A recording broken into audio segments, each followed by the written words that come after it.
ప్రమాదం ఉన్నది, తక్షణమే విచారణ చేయండి అని చెప్పి ఈ మధ్యకాలంలో మరొక లేఖ రాయడం జరిగింది.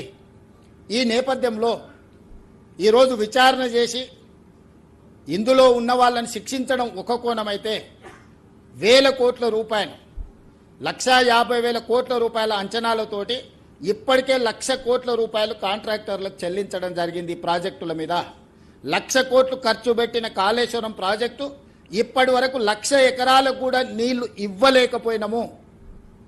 ఇప్పటి వరకు 2019లో ప్రారంభించిన ప్రాజెక్టు 2023 వరకు 162 టీఎంసీలను మాత్రమే ఇందులో నుంచి లిఫ్ట్ చేయడం జరిగింది. 20 టీఎంసీలు ఎవాపరేట్ అయిపోయినాయి. 32 టీఎంసీలు శ్రీపాద ఎలంపల్లి నుంచి మళ్ళీ కింది సముద్రంలోకి వదలాల్సిన పరిస్థితి. సో కాళేశ్వరం మీద 1,00,000 కోట్ల రూపాయల ఖర్చు పెడితే ఇప్పటి వరకు నికరంగా 1,00,000 ఎకరాలకు కూడా నీళ్ళు ఇవ్వలేకపోయినాము. అట్లని 1,00,000 కోట్లు ఖర్చు పెట్టిన ప్రాజెక్టును గాలికి వదిలేసే పరిస్థితి లేదు. వదిలితే ఒక భారము, పునర్నిర్మిస్తే ఇంకొక భారం. కానీ ఇందులోనే అన్ని చర్చలు చేసి వీటన్నిటిని కూడా రిపేర్ చేసుకొని మళ్ళీ ఈ తెలంగాణ ప్రాంతానికి నీళ్ళు అందించడానికి అవసరమైన పనులు చేయాలని చెప్పి ఈరోజు మేము నిర్ణయం తీసుకున్నాం. దాంట్లో భాగంగానే ఈరోజు సాంకేతిక నిపుణులందరూ 20 తారీఖు నాడు రావాలంటే వాళ్ళందరూ ఎవరు స్టేట్ పరిధిలో ఉన్న అధికారులు కాదు, ఈ రాష్ట్రంలో ఉండేవాళ్ళు కాదు.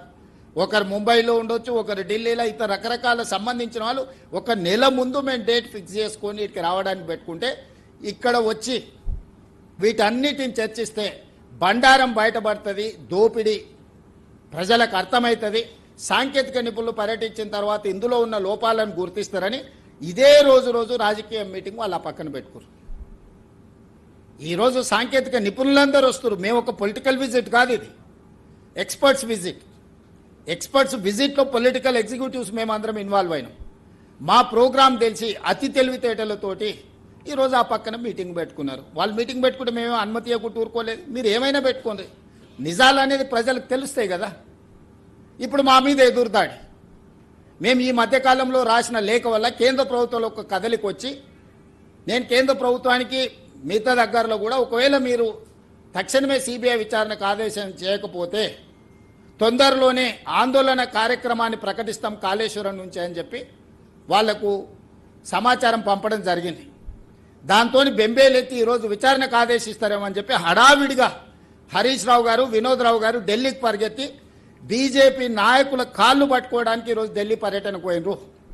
ఒక పక్కన బ్రహ్మాండం బదలవుతుంది, ఇక జీవన్ రెడ్డి గారు వచ్చారు, మాకు జీవంటం దొరికింది, ఇంకా మా కండలు పెరుగుతాయి, మేము అధికారంలోకి వస్తాం అని ప్రగల్భాలు పలుకుతే, అంత పెద్ద జీవంటోన్ మీకు దొరుకుతున్నప్పుడు మీరు ఢిల్లీకి ఎందుకు పరిగెత్తాల్సి వచ్చింది? పొద్దున్నే లేచి చెప్పకుండా నిజంగానే మీరు మీ కేసుల కోసమైనా ఇంకో దానికోసమైనా మీరు ప్రజలు ఎందుకు చెప్పలేదు? ఒక రాజ్యసభ సభ్యుడు, శాసనసభలో ఉపనాయకుడు, ఓ ఇంపార్టెంట్ లీడర్ ఢిల్లీ పర్యటన ఉంటే రహస్యంగా ఎందుకు పెట్టినరు? మీడియా కనిపెట్టి హరీష్ రావు గారు బీజేపీ వాళ్ళని కలవనికబోతున్నాడని మీడియా బయట పెట్టేట వరకు మీరు ఎలాంటి ప్రకటన చేయకుండా దాచిపెట్టినట్టే మీ ఉద్దేశం ఏంది?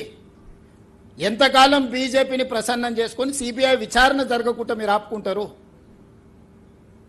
ఈ రకంగా తప్పించుకోవాలని చూడడము, లేకపోతే బీజేపీని అడ్డం పెట్టుకొని అవినీతిని కాపాడు